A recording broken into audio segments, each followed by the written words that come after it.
So today we're going to learn how to crochet for complete beginners. So the first thing you're going to want to do is find a nice affordable yarn that you can practice with. I highly recommend that you look for a color that is white or a very light color that you can easily see stitches in. So I'm going to use this yarn for the purpose of the tutorial. It was on the clearance rack at Joann's. It's a mix of recycled polyester and acrylic, but another yarn that I love using is this one, and you can see over here that this is 100% acrylic. So go ahead and look for one that is a medium weight size, 100% acrylic, and ideally a white or a very light color where you can easily see the stitches of everything that you're doing so that you can follow the tutorials. Right here, they're always going to have these little guides. So this will tell you the weight of the yarn. This is number 4 medium, and then this tells you the proper hook for crochet and needle size for knit. So we're gonna look to this one, this little hook, and see that it says 5mm right there. So that is the recommended hook size that you want to use. As you become more advanced, you start to realize that you can kind of just switch up the hook size for your own personal preference, but to start out, just go based on what's on your yarn. I'm gonna show you guys how to properly unravel and start working with your yarn. So I'm going to remove the label, and there's 2 ways that you can start. Sometimes you can find the outer piece and then just work and consistently unravel it, or what most people do, and if you can find the center pool, is you dig into like the sides here and you pick out, you have to like dig in and grab the center piece, pull it out so it comes out like this, like yarn vomit, and then in here is gonna be the end piece. If you don't want to like deal with this whole mess, or if you're worried that it's gonna tangle, just go ahead and find the piece that's on the outer. Usually they like tuck it in somewhere and then just unravel from there. So I have my end piece. So now we're going to learn how to create a slip knot. So there's a lot of different ways to make a slip knot, but the easiest way that I have seen that I want to teach you guys is going to be done this way. So go ahead and put your yarn on like a flat surface, just like this, with your tail end on your right side. So once it's in this arch shape, you're going to take this and twist the yarn so that it crosses over right here. And then you're just going to gently lift this up and then pull this long piece through this loop so that you're holding it this way. Now you just pull and tighten. And now you have your slip knot. So I can just put my hook through, pull the ends to tighten, and you're ready to go. Do not tighten too tight because you want this yarn to be able to nicely slip along the hook. If you tighten it way too tight, it's going to be hard to maneuver. So just tighten up that it's snug like that. Okay, so now I'm going to teach you how I hold my hook and the yarn so that we can make a chain. The way I like to do it, and again, this differs person to person, so you can go ahead and try this techniques that I'm showing you. If it doesn't feel comfortable for you, go ahead and look at other creators' techniques. It really just depends on your own preference, your hand size, your grip strength, and a lot of other factors. So first thing to note is that you might see people holding it in 2 different ways. There is the knife method, which is what I like to do. So I hold my hook like this, as if I'm eating dinner, holding a knife this way. Some people hold it the pencil style, so they'll kind of hold it like this as if they're writing. So I'm going to teach you guys the knife holding method. So when you're holding your yarn, you're going to want to create tension. So I'll grab this yarn with these bottom 3 fingers, and then creating this little pointer finger shape, I slip this index finger underneath the yarn and hold it up like this. So this is what it looks like, open hand, closed hand. And this, it's mainly my pinky finger that is lightly tugging on the yarn and creating that tension. So it doesn't slip through super easily, but if you're not holding it tight enough, it's just gonna like go through fast and then you have no control. So again, just play around with it. I'm holding it like this. And then once I have it like this, I'm going to use these two fingers to pinch this end tail piece of my yarn. Now that we have the grip down, I'm going to create a chain. So first thing to note when you're creating a chain is, again, to practice tension over everything when you're first learning. Always make sure that you are pinching with your non-dominant hand right here as close as you can to the hook so that you, again, have more control. I also like to use this finger here to kind of like very lightly put some pressure on the ring around my hook so that I can control the position and it's not just like slipping and sliding everywhere. So pinching it as close as I can to the hook, stabilizing with this finger. I'm going to do a yarn over, pull through, and that is how you create a chain. You're going to turn your hook this way and underneath the yarn. So your yarn is going over the hook. And then you're going to slightly turn your hook so that it is facing this way and will be able to fit through this little oval shape. Pull through that loop. That's our first chain right here. And after the first chain, again, I'm moving this grip up higher so that I'm stabilizing this, stabilizing the yarn on my hook, and going another time. So yarn over, pull through. There we go, 2 chains. So they're going to start looking like this, like little V shapes. So go ahead and keep practicing this. Yarn over, pull through. Yarn over, pull through.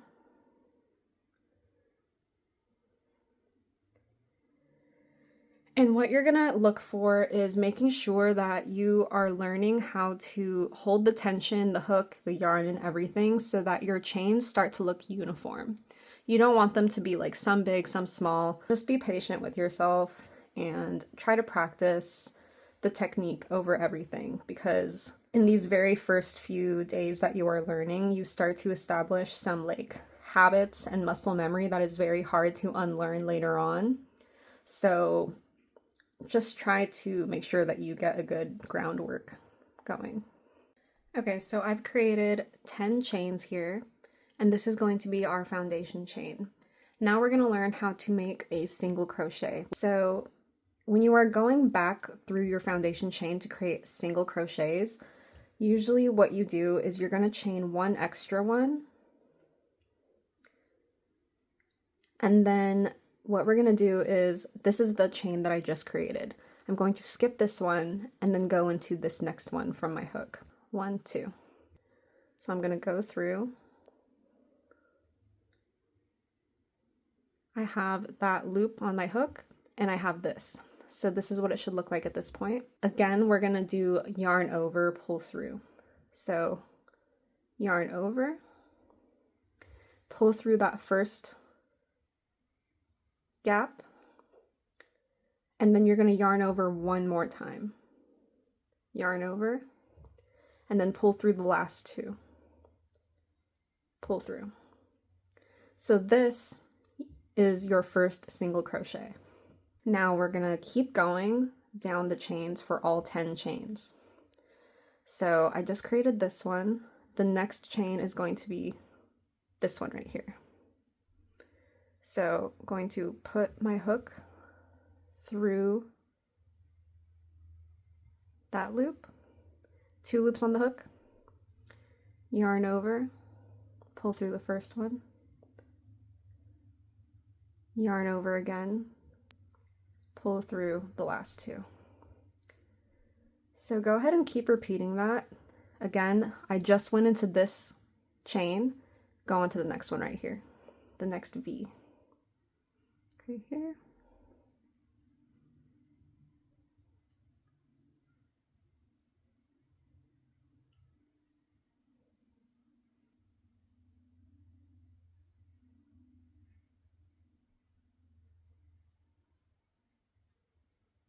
Okay, so I've created single crochets into all 10 of my foundation chains.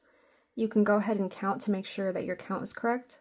So, let's see, 1, 2, 3, 4, 5, 6, 7, 8, 9, 10.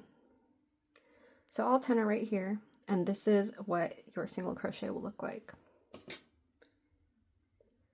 I'm going to chain one extra, and this is called your turning chain. Yarn over, pull through. That's our turning chain.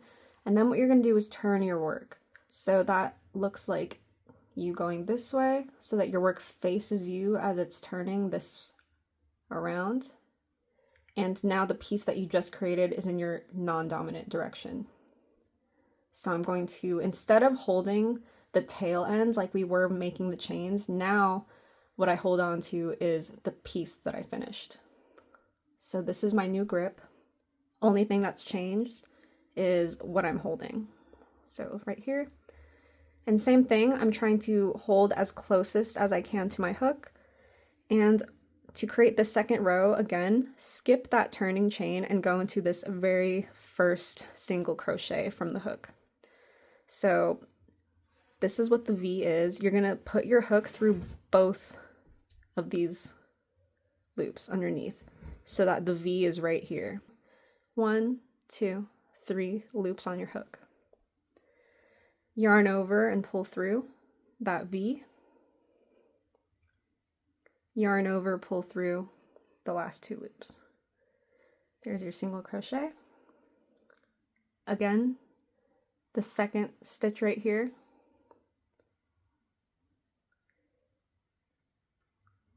Yarn over, pull through. Yarn over, pull through. So we're going to keep doing that for the entire row.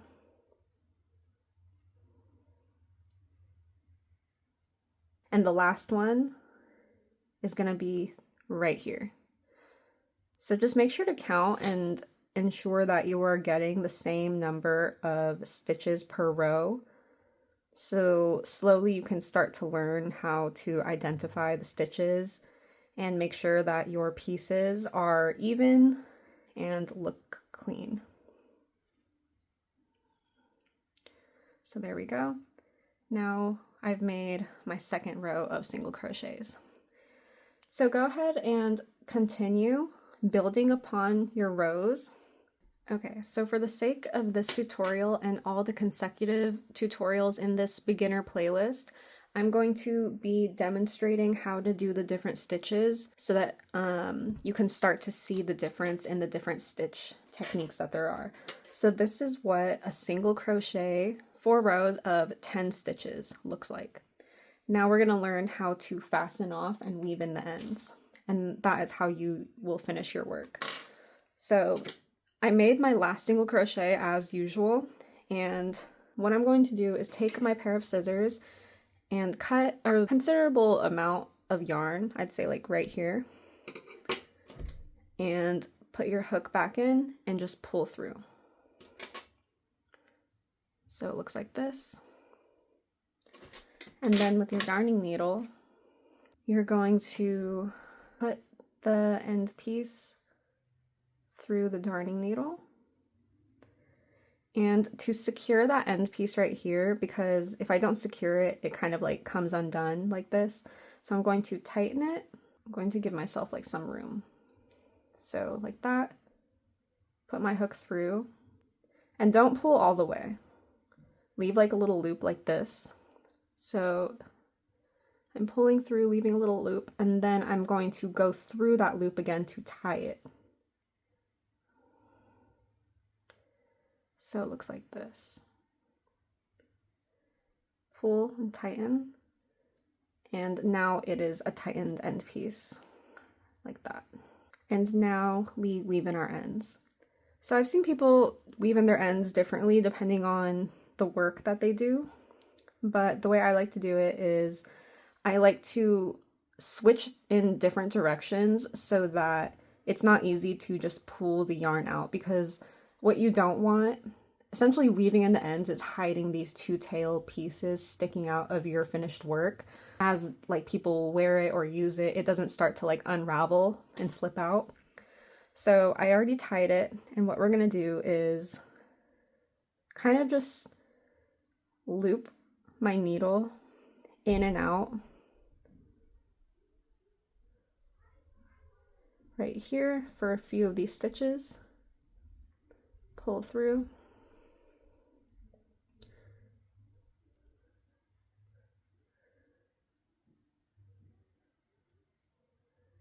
And then because I was going this way, now I'm going to switch directions.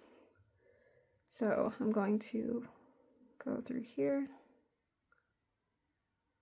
like that.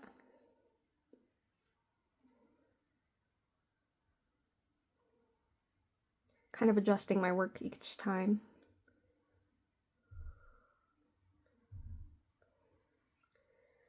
And now I'm going to go back this way. So I went here, here, this way. Now I'm going back up. This.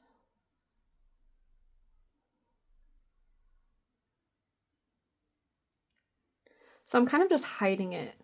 So you look through, you shouldn't be able to see my hook on the other side. I'm just going through like a few of these front loops and hiding it through those stitches. You can really weave in as much as you think is necessary to make it as secure as possible. So I'm going to do one more time. Now that I feel I've woven it in a good amount, I'm going to just go ahead and cut this end piece closest to the work. And now when I sort of pull and adjust it, it shouldn't be slipping out very easily. And there you go. You would just repeat again with this other piece, and that is how you make your single crochet and fasten off.